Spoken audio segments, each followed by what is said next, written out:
Hello and welcome to the Built Environment Marketing Show hosted by me, Aya Abbas. Today's episode is a recap from last year of one that I did with Karen Willey from Always Thinking.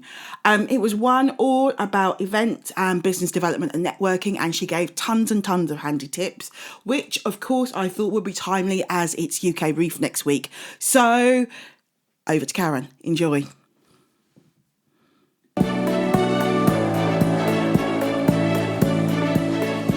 Karen, thanks so much for coming onto the show. Can you tell me a bit about yourself and what you do in terms of business development, and also about your company, Always Thinking? I am Karen Willey. I am one of the co-partners in Always Thinking. We are a business development consultancy. I used to do business development for people. I think that is not a very good process. And actually, what we decided was to do that we would teach people how to do business, not teach them, enable their businesses to do business development better. So that starts with really great processes, a really good understanding of your clients, and upskilling your teams, and having some really good strategies in place, and knowing how to approach things, having all those tools to your hand so that nothing's scary and everything's doable. I love that, like making business development doable. I think that's actually really lovely, because I think, are built environment firms good at business development? Or because I think traditionally we're not.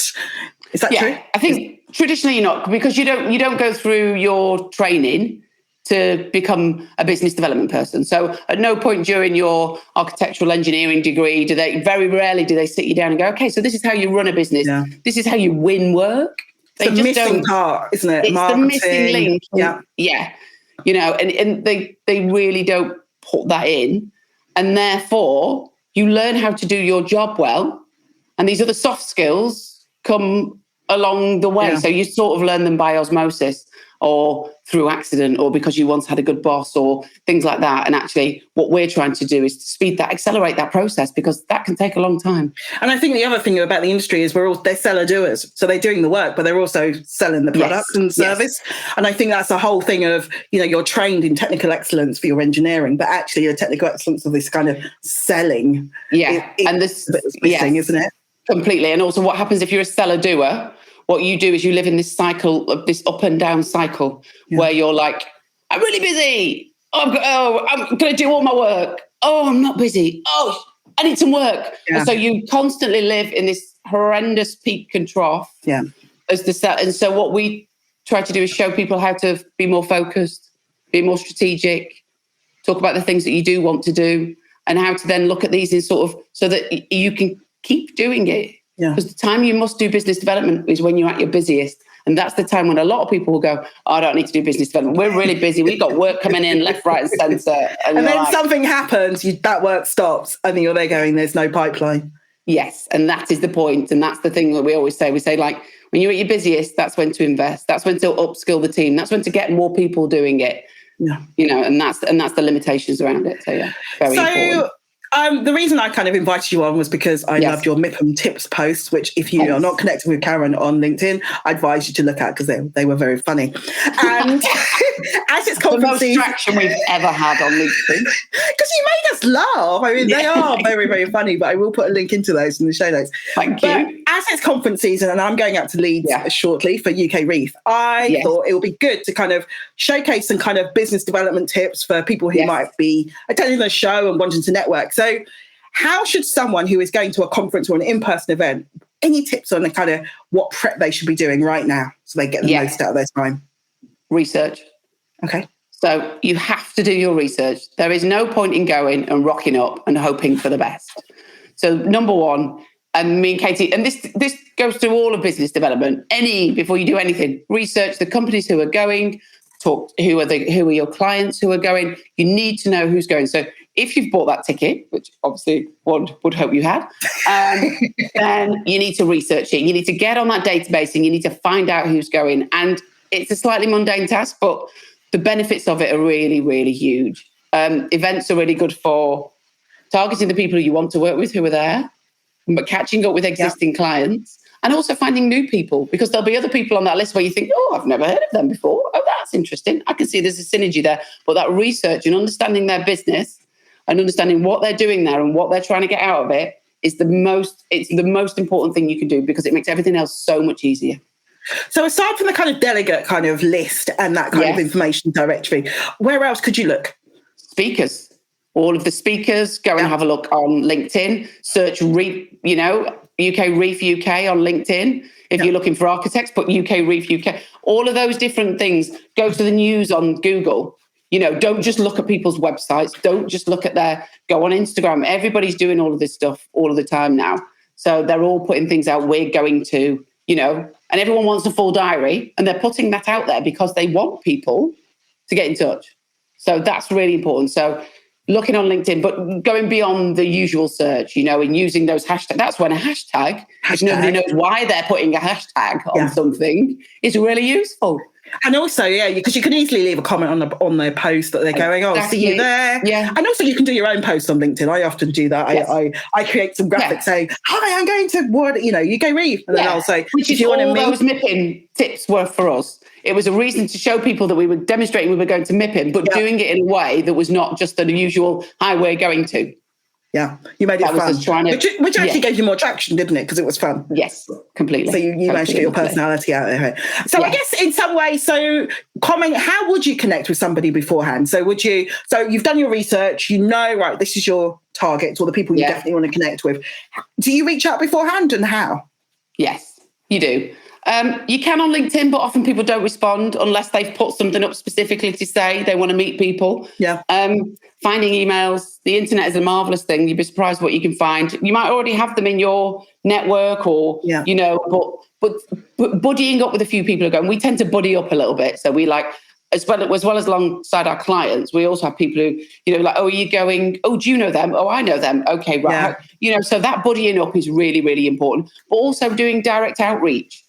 But then saying we're going, it'd be really great to catch up. We want to talk about, I'm going to try and sell you this, but I can see you're doing this. I can see you're talking about this. It'd be really interesting to talk about this. So not a generic connection, but it's more I know you're talking about this, or you're looking at such and such. I'd love to hear what you're doing in this. Yes. Yeah. Or we've been doing that. Maybe we could have a conversation about this. I'd like to introduce you to X who's up there, because I think there'd be a really good synergy there. You're looking for similarities and synergy, and that's why that research is really important. Yes, you can carpet bomb everybody, but really, you remember that. Why am I speaking to you?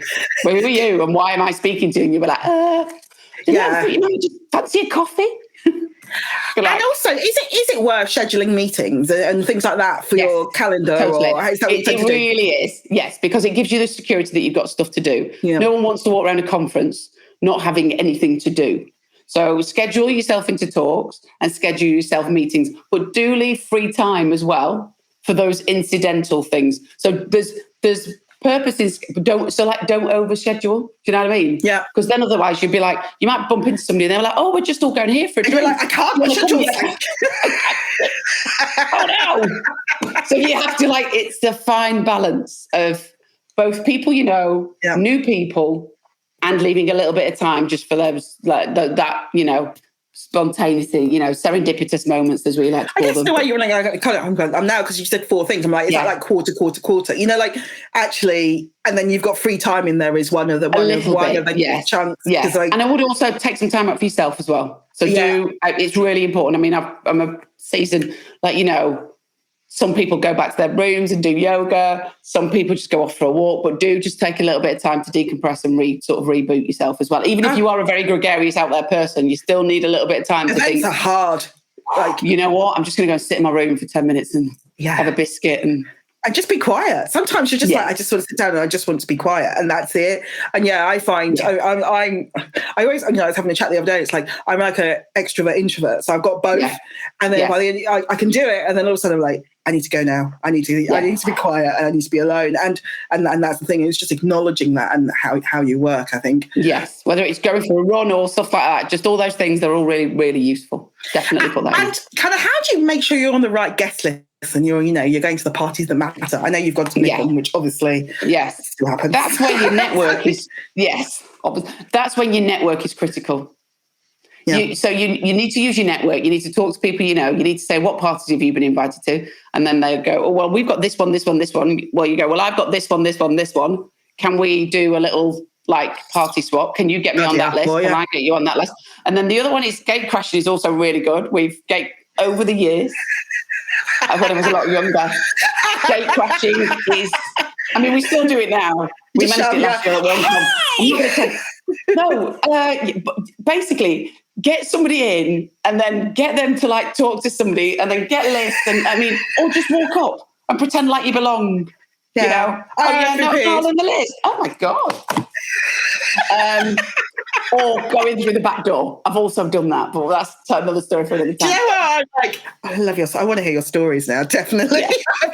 And then get into the party thinking it's going to be really good, and then you're bowling thinking it's going to be the best party ever, and then you're like, oh, well, this was... Oh, and my God. Let's go. Talking of parties, I went to a party on Saturday, which was a launch of like Adobe Express Firefly. So it's like Adobe's... I'm like, if you go to an event, can I ask you... this is a really important question, which isn't listened. If you go to an event and the guest list is first name, do you think it's going to be a good party or a bad party? Good. See, I always think an event list should be your last name. I always think when I go into an event and it's the first name listed for the guest list. Right, yeah. For me, as someone who's organised events, I'm like, that means you're amateur. And to be honest, that was not arranged very well. No, is it not? Oh, blessed. I'm just thinking if they're on first name terms, as in like alphabetic style. Yeah, that's basic. Oh, so you look at the W, but you're in a K. Oh, yeah, because as a W, my life is really simple. I'm at the end. I am always at the end. It's never very few. I'm always first. And then if it's first name, I'm not. Like, come on. Yeah. Whereas, mine, I'm right in the middle. All of my friends have got... All of my friends from like school and things are all people who were also at my end of the register because we used to stand around for ages. You're letterist, basically. That's what you are. Well, because we were always last for everything, weren't we? Okay, fine. We had a long time. That is my signal. My signal for something that doesn't work for an event. Event managers always should be the last name. Okay, I'll remember that. Just letting you know. Cool. Okay, so I've made it all the way to UK Reef or any other show. What do I need to do when I'm there apart from obviously go through my schedule? What do you need to do? You need to ditch the pitch, you need to be yourself, and you need to have fun, and you need to talk to people and make some genuine connections. And I think that's really that's some of the things that we always talk about. You're not there to sell, you're there to start to build relationships. Business to business essentially is now, I think there's the terminology, people to people. And actually what you're trying to do is move relationships on and create new ones and cement ones that you've maybe had for a long time. And that's the way to think about business development. Yes, there will be opportunities that will come out of those relationships, but focus on the relationship that you want with that person. If you're enjoying yourself with someone and you're getting on with them, and you know what, just go with the flow, because that will stand you in so much better stead in the future than going, right, I need to talk to 40 people if I haven't spoken to 40 people. But you know when someone's doing that, it's exactly awful. And it's really weird because some people look at them and go, oh, they're so successful, they work in the room, and everybody else is like, and it's like, well, no, because I'm going to hit delete as soon as that person comes into my inbox or anywhere. Right? You'll be like, really good conversations that you get, or a night with somebody that you can follow up with really great things to talk. Move that relationship on, like I say, go from cold to really warm, go from warm to really, really hot, you know what I mean? So if you think about that and the relationships that you want, and do it that way. So go into it with that and just be really open to opportunity, to people and stuff. And we always say, be interested and interesting. Yeah. Or is that curious conversations, isn't it? And just being open and listening and being like, and questions. Questions. Have some questions. Do you know what? I did a workshop last week with Christo, who's I think is amazing. Yeah. And it was all about questions. So we always say for pictures and stuff, he's like, just ask people lots of questions. What a lot of people go to these things is they go with the things that they think they need to tell people. Yeah. And we always say, no, go with the things you want to find out. And then that makes it a lot more interesting. And then life is so much easier because you're not sitting there thinking, oh, I need to tell them that and I need to say that and I need to know all of this stuff. Just go in with the questions and the things that you want to know about somebody, and then how you can feed that back into your business and all that, and you'll have a much better time. At UK Reef, I've met some amazing people who have inspired me. Yeah. How do I remember them all? How do I record stuff?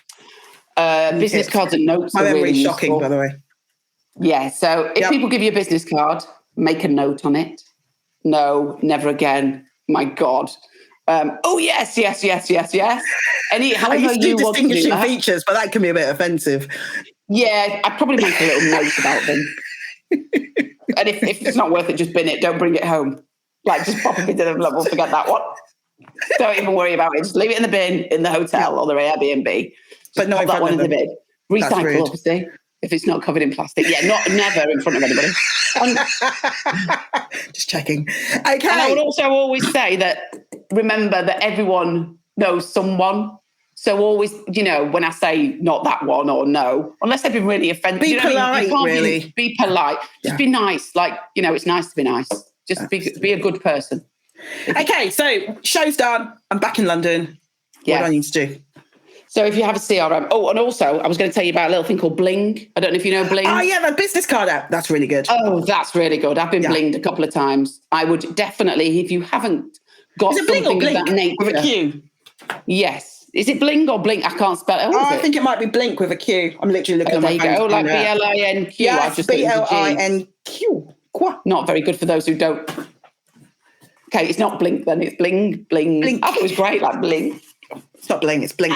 I'm going to bling you. I've been going around to people going, really good. And also, you've got the app on. You can scan your yes, you can QR do code all on LinkedIn, can't you? Which I think is brilliant as well. That's those two things. Are great. And if you don't have business cards, it's also really good because you can just go, I'll send you an email now. And then you put the subject line of chat in a bar, man who likes beer, or, woman who loves Actually, dogs. I like that. That's really good. And you straight away, because of the conversation you've had, you capture it in the subject and you send it. And also, that's your record. That's your record as well, right? So that's always another way. Oh, I like that. Doesn't mean you need to take your phone out with you, but that's always just straight away do the email exchange. That's brilliant. Okay, so I think that is it for our questions. Yeah. Thank you so much. The only thing I would say is when you're back, you did say one more thing. When you're back, follow up and make the subject line really interesting. No dull subject lines here.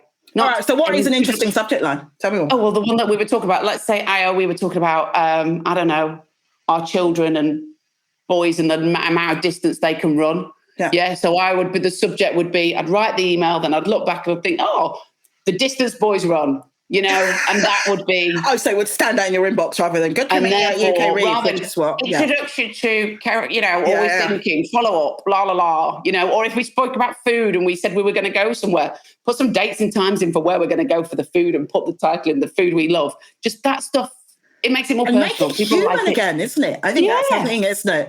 Make it human, because then you can kind of build the relationship and really enjoy it. Yeah, and have a bit of fun with it. It's not. There's no networking, fun. No one thinks it's fun, but I think that's also the thing, right? No one actually really enjoys it.